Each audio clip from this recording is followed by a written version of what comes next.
Good morning. I'm Thom Shanker. I'm the director of the Project for Media and National Security at George Washington University. I'm a recovering journalist. I left the New York Times after 25 years and took a job at half the salary but only 20% of the stress. I recommend that for everybody. I'm honored to be hosting this today. It's a really remarkable panel. I hadn't met either of our panelists before, but in all of our preparatory conversation, I really want to thank the Outrider folks for picking two great speakers, and it's my honor to host you today.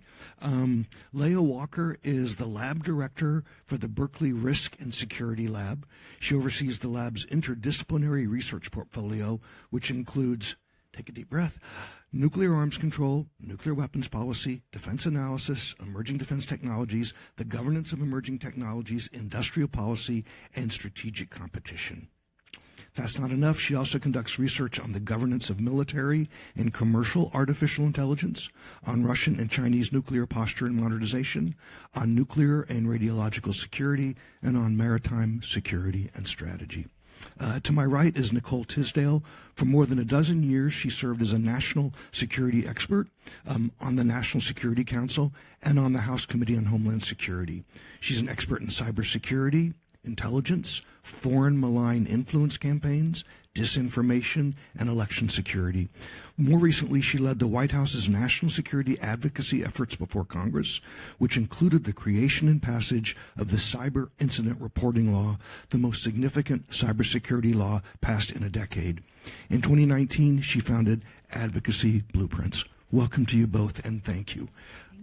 The Outrider summary of our conversation today sort of cited the Terminator movies, which is always what comes up when you talk about AI, national security, nuclear. I'm going to date myself here. I think the better movie is actually Dr. Strangelove, because if you recall, its subtitle is How I Learned to Stop Worrying and Love the Bomb. So to me, I think our theme today is going to be, how can reporters help the public stop worrying and love AI, or is that not the thing they should be doing? To begin with, I want to do a little bit of history here. AI and autonomy is not new. I mean, ChatGPT burst onto the public consciousness, I think the very same day that the U.S. announced new Patriot batteries for Ukraine. Patriots have had, autonomous tracking and targeting and firing forever. So if you could both just give us a little bit of history, how we got here, because AI and autonomy is just not a new thing in the military. Please. Absolutely. Yeah, so it's something that we try to remind people of quite often, is that, we've integrated different degrees of autonomy into military systems since really the start of the Cold War, when we were using, computers to be able to more easily integrate data flows from early warning radars and, be able to respond more quickly. And so I think that gives us a really good sense of looking at why we integrated then, and it gives us a really good sense into why we integrate now, which is really response time and the ability to deal with more data. And so we saw during the Cold War both the US and the Soviet Union integrating different degrees of autonomy into early radar, into tracking flights and satellites. There is a famous incident that many of you know about, the Petrov incident, in which a early warning system in the Soviet Union falsely flagged what was a satellite and a sort of unusual solar meteorological phenomenon as an incoming attack from the US, and Stanislav Petrov made the call that the computer was probably wrong. He made that on the basis that it was only 4 or 5 missiles, and he figured that if the US was launching an all-out nuclear attack, they might put a little bit more effort into it. And so that was sort of one of those early incidents that's, really reminded people in the Soviet Union, and once it came out in the open in the 90s and early 2000s in the US, the sort of risks you can have when you have all these data flows coming in and being sort of adjudicated, or at least having recommendations being built in from these systems.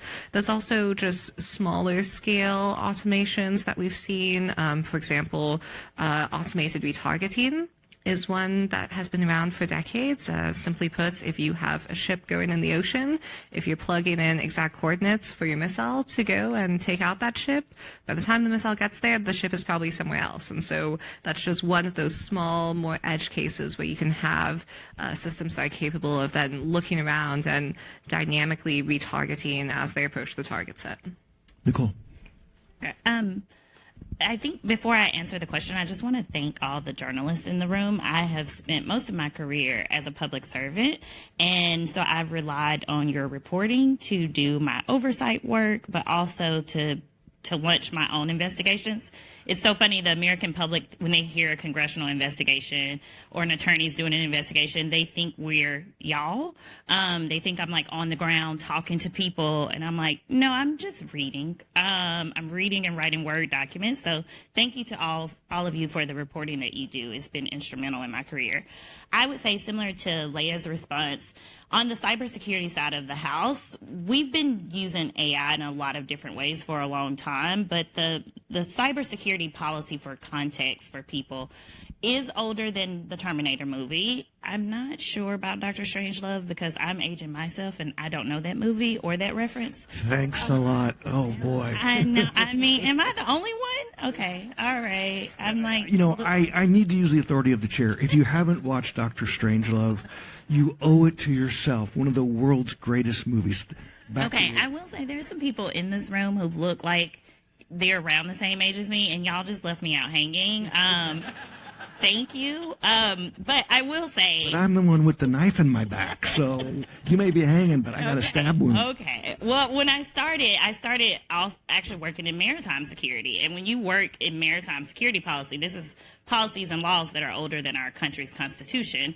And so then moving over to cybersecurity, you know, the first president that even used the word cybersecurity in the national security strategy was President Clinton, who I do remember and I do have a working knowledge of.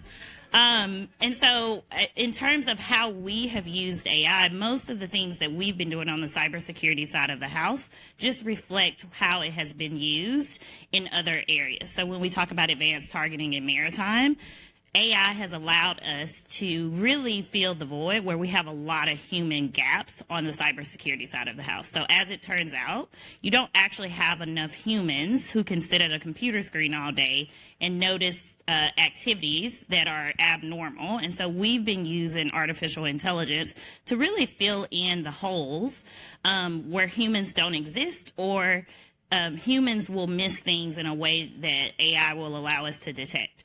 We've also started using started using AI tools a long time ago. Burnout is a really big issue in the cybersecurity community. And it's because while you all are really polite when you call your IT service workers, a lot of people who work on cybersecurity don't want to help you reset your password. That's not what they signed up to do when they decided to go into a career in cybersecurity. And so what we started doing is this is 20, 30 years ago, start using AI for those jobs that are mundane and do the same things over and over again, and let people focus on the security side of the house that machines can't do, teach the machines and build. And so I say that to say, for us, you know, ChatGPT came out and everyone is like, oh, AI, this new thing. And I'm like, what is new is relative. But I do think it was an opportunity for us because on the cyber side of the house, we have these windows of opportunity where the general public knows we're alive, we exist, and our policy exists. For me, that's what ChatGPT was. It was finally a front page conversation about what artificial intelligence is, the benefits of it, but also some of the warning signs that we need to be aware of. Thanks. And just to foot stomp that, you know, I mentioned the Patriot anti-missile batteries that are in Ukraine, CENTCOM, INDOPACOM. I mean, no human with an abacus or an iPhone can track an incoming missile fast enough to calculate the trajectory for the missile to shoot it down and discriminate against a passenger plane and all that. I spent time with the Patriot crews in the Middle East, and what they say is it's you know, eyes on, hands off. So there's still a human in the loop, but AI and autonomy simply is required because no human can shoot down an incoming missile from the Russians. So looking to the future, Leah, I'd like to start with you. Let's start with the question of AI in nuclear command and control today and looking to the future. Can you just outline for us the benefits and the risks of AI in nuclear command and control that the public should be aware of? Yeah, absolutely. So I think the main quote unquote benefits, why countries are pursuing the sorts of integration is once again, you want increased decision-making time, and that's something that you hear over and over again.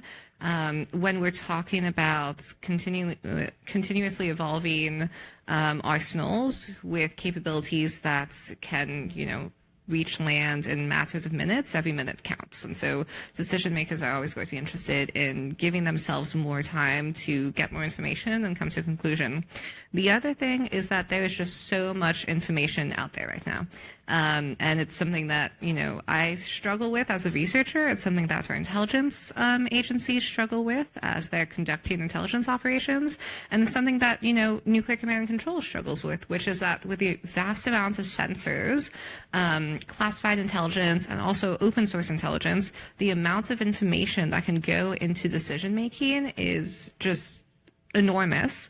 And the only way to actually go through all of that information is, well, guess what? AI is really good at going through large amounts of information and finding patterns and being able to alert you about things. And so if we're thinking about the enormous amounts of sensors we have on every military platform, if we're thinking about all of the different sorts of satellite-based systems that are tracking the movements of different adversarial nuclear forces, if we're thinking about all of our early warning radar capabilities, the list just goes on and on of things that you have to consider.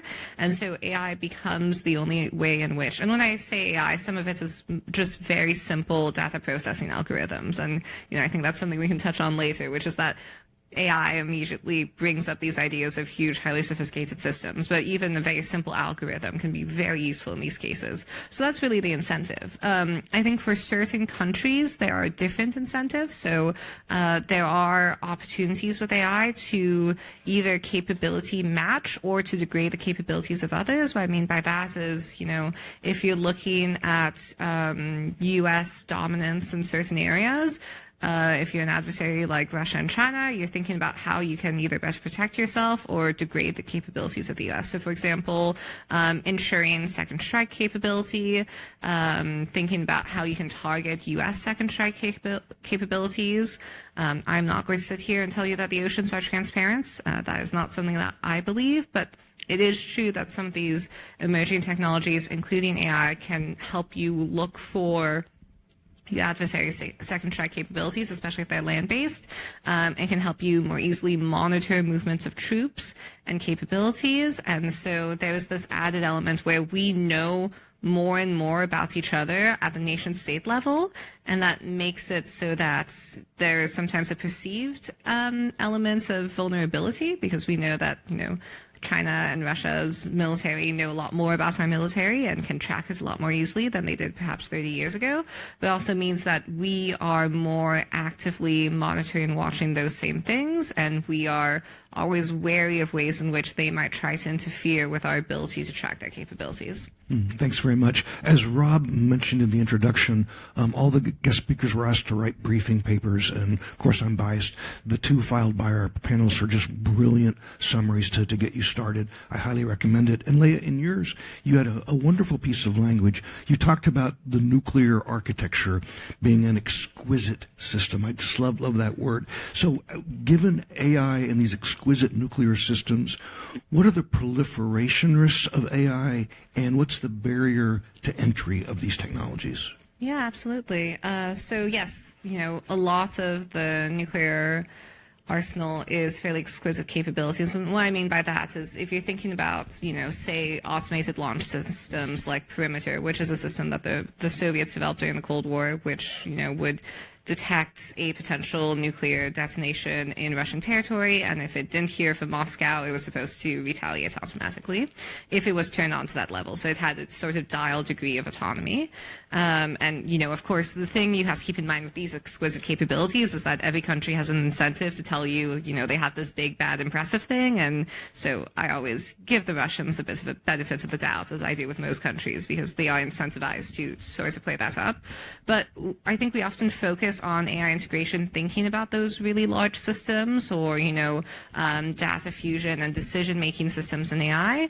In NC3, but so much of useful integration is much more lower level. So, for example, using AI systems to better predict weather patterns, to then be able to provide updated weather information to your bombers, to be able to calculate potential yields, and things like, you know, using computer vision algorithms, which are algorithms that can look at any sort of imagery and find patterns in that to identify ships, to identify land mobile missiles. Those are where you can really get advancements into targeting, into adversary movements, and those are pretty easy algorithms to integrate because, to be quite honest, we're developing them on the commercial side. There are labs at Berkeley who are building ship classifier algorithms. They're not that difficult to make, and they have a lot of non-military applications. There's a great climate lab who's using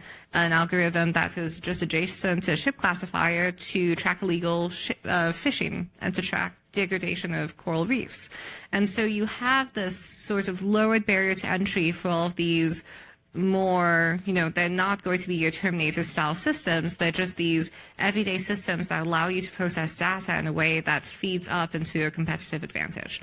And I bring this up into, you know, what this means for proliferation, because I'm not concerned about a small, medium country using like ChatGPT to get a bomb. I'm not particularly concerned about a small, medium country deciding that they're going to automate all of their nuclear weapons. Where they have a competitive advantage is if they're looking towards open source algorithms that allow you to have, you know, increased accuracy in targeting, increased information on adversary movements that help them gain their intelligence, that help them broaden their reach of their intelligence agencies.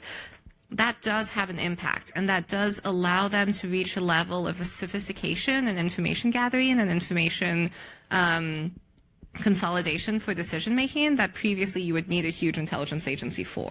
So I think that's where there's the most value. It's also easier to track developments in other countries. So really, as you said in cyber, essentially, it allows countries with much smaller intelligence agencies, with much smaller militaries, to do a lot more. Like, it's just a huge capability maximizer for talent, but it's never going to, you know, replace the most exquisite systems. It's never going to replace the Virginia, for example. Thanks very much. Nicole, I'd like to turn to you and talk a little bit about something we chatted with in advance of this, which is how AI, looking to the future, can protect and defend our nuclear systems. I mean, there's this whole interesting, there's AI, there's also great work being done in counter AI and counter AI. And I don't want to be ridiculous and keep saying that, but sort of walk us through some of the issues there. Yeah, so I mean, the example that I like to use, especially for this room, is going all the way back to the Bush administration and the Iran nuclear program. So starting in 2007, there was an increased pressure from Israel for the U.S. to intervene on what had become a new nuclear facility that Iran had built about 30 feet underground, and we had intelligence reporting. We knew the facility was up. We knew the facility was operating. So did Israel. And, you know, President Bush, his first two options presented to him from the intelligence community and the National Security Council, this is all very public now. The first option was diplomacy. There was a rejection of that from Israel because diplomacy wasn't working. That's how the facility was being built, and they had already started their started to advance their nuclear program. The second option was a military option, but this is 2007, so you still had a lot of American troops in different on different stages and arenas in the Middle East. So politically, that was a non-starter for the Bush administration, and this is his second administration. And if you all remember, his popularity had gone down tremendously too. And so he sent the national security community back to say, come up with a third option. The third option was a cybersecurity option. And this program The program name was the Five Rings, which may have something to do with the Olympics, but we're all pretty sure it's just the 5 countries and intelligence units that were working on it. It's classified until 2039. I really expect y'all to do a deep dive on that once it's fully declassified. But the idea was for nuclear facilities, there are a lot of technical tools that need to be run to make sure that these centers don't overheat. So the centrifuges actually run on an industrial system. To Leah's point, it's not a complicated system. The technology is advanced for nuclear, but the concept is the same thing we spin cotton candy with, right? They're bigger, they're more expensive, but they also have a failure rate of about 10%. And so people spend a lot of time, just natural failure rate of about 10%. So people spend a lot of time working on the technology around them when it comes to nuclear facilities, because you don't want them spinning too fast. You don't want them to overheat. And so what the third option that was presented to President Bush is we should go in, use artificial intelligence, and actually slow down the spinning of the centrifuges over a period of time that cannot be detected. That is what became known as Stuxnet. And, post Bush, the Obama administration continued the program. The program is very well known now, but that was the first time for the public, but also everything we've seen historically, where we actively used a cybersecurity feature to do counter non-proliferation. And it was something that was very different than what we tried to do on the diplomacy side. It's also different from what we tried to do on the military side, depending on who you talk to. And it can go both. I'm one of those people who is kind of squarely in the middle. I think it was just as much a form of deterrence as diplomacy. I don't have a military background, and I skew a little bit away from the military options. I'm always like, let's do that last. And so for me, Important safety tip. Thank you. yes. I'm always let's do kinetic things last. But from a technology standpoint, that presented a very big ethics issue that we never dealt with in Congress at the time, but also the American public hadn't either. So are we comfortable with using artificial intelligence to deteriorate or we didn't deteriorate their program, but to slow the creation of nuclear weapons? And I take that as an example of how we're going to be thinking about artificial intelligence use in military, in war, in diplomacy going forward. A lot of the times when we think about AI, we are thinking about how it's going to kill us all. But there are some very specialized cases like Stuxnet, which is more than 10 years old at this point, where there's some gray area of deterrence and active engagement. And for me, that program is an example of, there were no lives lost in the Stuxnet program. Over time, the worm, it was actually a bug that was put into their program. We don't know if someone physically carried that in. We don't know if it was a thumb drive that got over there. There was a small physical element that had to be present so that the worm could get into the system. Unfortunately, now the North Koreans have the worm, and it's caused a lot of other issues because that is something that can be used in industrial systems beyond nuclear systems, that can be used at our water facilities. And this is something I talk about in my primer. When we develop these tools and we have a very specialized use for them in technology and cybersecurity, you can't always contain them.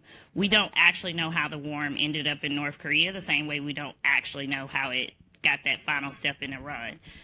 As we're going into the future, that's what we're trying to balance. And it's a conversation about security, but for me, it's also a conversation about peace and alternative options from kinetic warfare. That's fascinating. Thanks. Interesting, tiny journalistic asterisk footnote. the mission against Iran nuclear is kind of known as Olympic Games in popular media.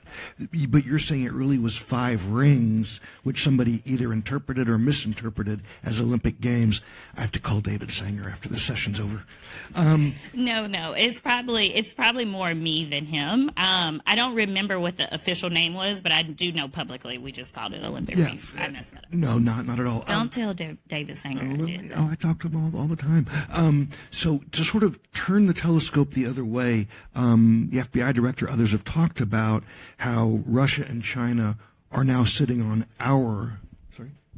Yeah. Yes. Yeah, yeah, thank you. Yes, I saw some interest down there. We'll get to this. Sitting on our critical infrastructure, waiting for the proper moment.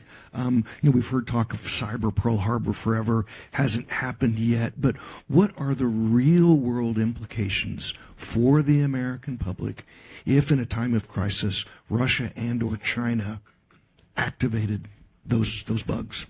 Yeah, so the public reporting, the unclassified reporting has Absolutely. really amped up in the past year because the national security community is really trying to get the warnings to the people who need the warnings.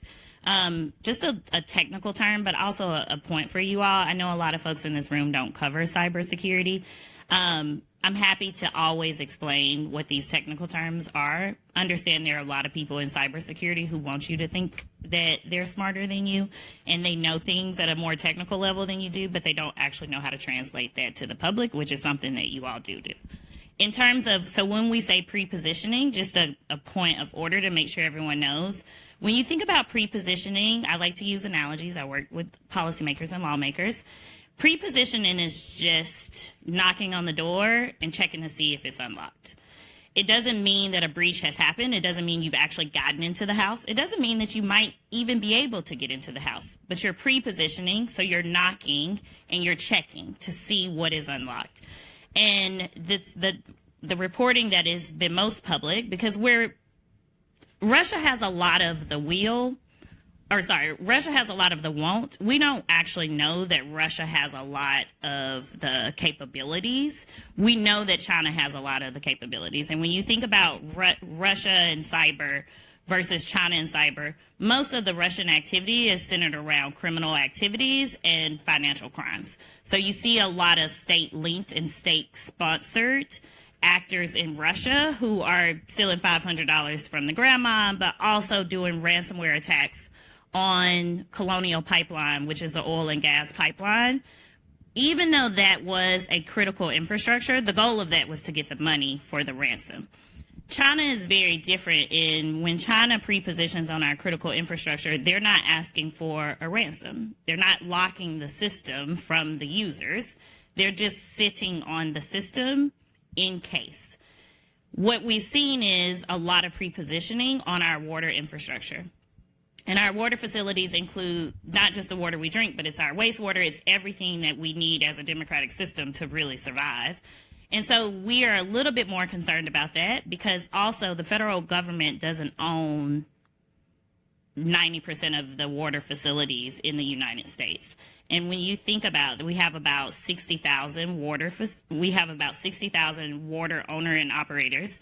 They also have different capabilities when it comes to cybersecurity. So I'm from a small town in Mississippi where the head of our cybersecurity is also the chief of police, is the head of the fire department, which is also volunteer.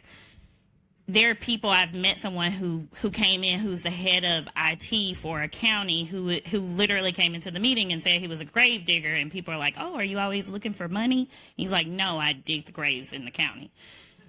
When you think about some of those systems, so not Washington, D.C., not San Francisco, when we say they're prepositioning, those systems are included too.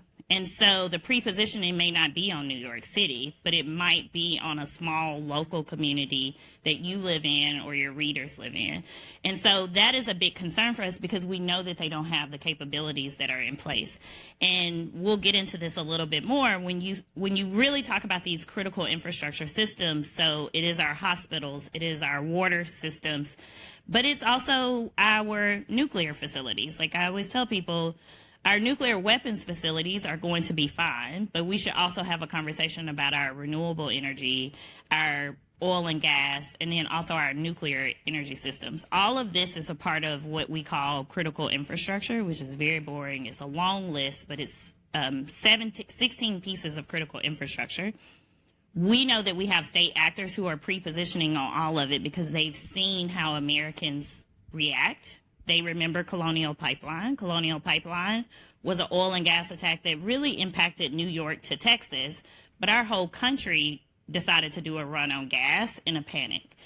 And so when you see that you can have that kind of impact from not hitting the entire oil and gas pipeline system of the United States, but hitting a piece or a portion of it, that's very attractive to state actors.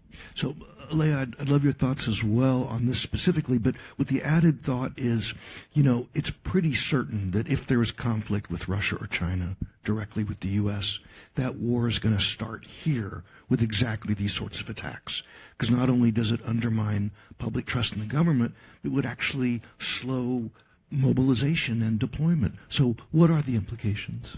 Yeah, absolutely. Prepositioning is not very friendly. We don't take it as very friendly. Neither do our European allies, who have come out in recent months and said that they're seeing the same things. I do think it really opens up that question. Yes, obviously, critical infrastructure is really quite important, and that has impact on daily lives. There's also been prepositioning in the private sector. I know some people in private cybersecurity in Silicon Valley who have found prepositioned Chinese agents in the avionics of certain CEOs' Gulf streams. Also not terribly friendly to find. There's also just a broader story to be told that we do some work on at the lab about just generally how nation states are targeting the U.S. tech sector. And where that relates to military and nuclear security is that when we're thinking about integrating some of those, lower level algorithms that I was talking about before, a lot of those like ship classifier models are coming in from the open source. And the problem that you have to think about then is, what does your supply chain look like for the different autonomous and AI systems that you are bringing into the government when you're taking a lot of those, models from outside governments? And, it's indicative of a broader shift we've seen in defense innovation over the past few decades. If you go back 50 years ago, if something cool was being developed, it was most likely being developed within government, at a national lab, within DARPA. That's how we got the internet. All of that innovation now is far majority happening outside of governments. That means if you want to be getting the cutting edge of AI, quantum, biotech, robotics, all of those technologies that we care about so much now, if you want to integrate that into your arsenal, if you want to integrate that into your military more broadly, you're pulling from the outside. And so that's when you start getting really concerned about the cybersecurity of what you're bringing in. And, it's an ongoing process within the U.S. government. SolarWinds created a lot of panic within government, so there have been a lot of processes and efforts stood up to more clearly define the supply chain of what goes into DoD, what goes into the U.S. government more broadly. Yes, some of that is hardware-based and is about, the physical supply chain, but there needs to be a lot of focus on the digital supply chain, because an AI system does not exist on its own. It was trained on the data set. What was in that data set? Was there data poisoning in that data set? Because you can falsify results of AI systems if they're trained on improper data. And some of that can be an adversarial attack. You can absolutely spoof AI systems. You can ensure that they're being trained on the wrong data, but a lot of that happens accidentally. And, we exist in a world where there's a huge incentive for those developing AI to train on as much data as possible. And so a lot of that data is just being scraped up from the internet with very little auditing. It's also, the actual model code, it's the model weights. Like, there are all of these breakdowns you can do of actual AI systems, a lot of which is coming from the outside. And so you then get concerns about what goes into your systems when you bring them into the classified circles. The other thing I will say is that, yes, the PRC is prepositioning against the U.S. It's also a huge point of anxiety for them. There's a wonderful professor at Stanford, Jackie Snyder, who did some wargaming in the I think 2020 and 2021, in some cases even doing scenario work with officials from the PRC, and her findings really showed a real sensitivity and almost paranoia from the Chinese side about the potential for U.S. cyber attacks on either conventional Chinese command and control that was in some way adjacent to nuclear command and control, or just generally nuclear command and control and communications. And so countries tend to get touchy when you play around with those systems. The problem, as James Acton has written about extensively, is that those systems are increasingly entangled nuclear and conventional, and now increasingly we're seeing, even conventional military systems that might have like a dual purpose. And so what do you make of satellites that are, yes, providing critical information to the military, but also being used for more traditional civilian purposes? Thanks. I want to be respectful of the clock. We're at the 6-minute mark. I know that all of you have lots of questions. I have more. You'll get both of these great people at the seminar afterwards. But my wrap-up question to both of you in a lightning round is, if I were an assignment editor, I would tell the reporters to figure out the content of your talk today. What are the implications for a new administration as far as budgets, force posture, what should be done? Nicole, we'll go with you quickly, and then to Leah for the last word. Sure. I mean, what you're going to hear on the cybersecurity side of the House is the thing that everyone was saying before the election, and people are saying now, but I would really challenge you all to dig a little deeper. People will say there isn't going to be a dramatic change in cyber policy between the Biden administration and the Trump administration. And going into the elections, people said that a lot. I would challenge you all to really question that. So I always tell people, President Biden has only talked with Putin once, and it was after Colonial Pipeline, and it was a cybersecurity conversation. There's a lot of Russian activity that is happening, and I say this from a place of being honest. I really do not know what is going to be President Trump's position with Russia when it comes to some of these aggressive cybersecurity tactics that they have been using. I do think that, of course, there will be a line drawn on attacks on critical infrastructure and allowing criminals to attack critical infrastructure in exchange for money, ransomware attacks. I don't know about some of the military engagement, because a lot of the things that happen in cybersecurity, you build until you need to use. And I don't know if there's going to be an aggressive push to stop those things. In terms of what it will look like with China, I think you're going to see a lot more hawkish policy coming from the United States, and I am actually in a position where I think that is needed with China. One of the things, the stats that I gave you all about the water facilities and the owners and the operators, I also remind people the majority of the owners and operators, just because of how we've set them up in the United States, they represent rural communities. Right, there's a lot of people in Washington, D.C., but Washington, D.C. Water operates all of our facilities. 65%, or Pew found out that 65% of Republican voters live in rural communities. And these rural communities have the PRC prepositioning on their networks. As a Southerner, I will tell you, rural communities and the needs that they have in cybersecurity are not largely addressed in public policy. Most of our public policy is centered around New York, San Francisco, the big cities, the big tech hubs. I am hopeful that the Trump administration is going to prioritize the rural communities and the prepositioning on critical infrastructure in rural and low-income communities in a way that it hasn't been in the past, just because they have a greater constituency base. Thanks. Yes, yeah. So I'll just say, we're in a very different place than we were 5 years ago in a number of ways. But one of the things thinking about AI and military integration is, compared to 6, 7, 8 years ago, this is happening in battlefields, and we now have case studies to look at. And so I think there's, a lot of work to be done revisiting how autonomy and AI systems were used in Ukraine. That's something that we're doing at my lab. There is a lot of interesting information there. For example, I started out as a Russia analyst. My first research assignment was looking at the start of the Russian military modernization after Crimea. Most of the systems I was looking at then were supposed to be within the Russian military by the time the invasion happened, invasion. And so just as an example, that invasion offered an opportunity to really understand, okay, everything that was promised and promoted in the 2010s, what actually came of that. So we have that opportunity right now to look at those initial plans for AI integration in militaries around the world. Now is really a point at which we can look around and say, okay, what's actually being fielded, what actually made it, what's actually being used, because there's a difference between developing something and actually producing it, and then there's a difference between producing it and actually using it. I also think there's some really interesting lessons to be learned about the Israeli intelligence strategy in Gaza that was a lot more reliant on emerging technologies than I think we're giving it credit for. And there's all sorts of signals there, even just looking at how they leverage biointelligence and, their backlog of genetic information on certain Hamas operatives to be able to track them more easily. So let's look at what has actually been used in those two conflicts, which used AI and autonomy in fairly different ways. So they make for two good case studies. And then the last thing is so much of what is coming is happening in the private sector and in cutting edge academic labs, like at Berkeley, like at Stanford, like at MIT, and then obviously the big private sector labs.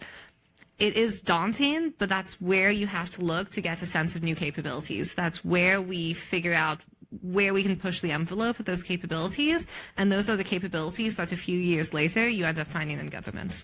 Thanks. 44 seconds. I love it when a plan comes together. Leah Walker, Nicole Tisdale, thank you so much. Again, they are available to you at the seminars that follow this.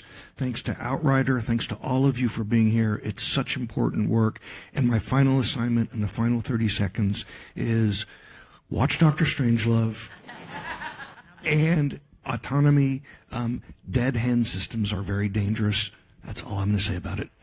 Thank you all. Thank you. Thank you.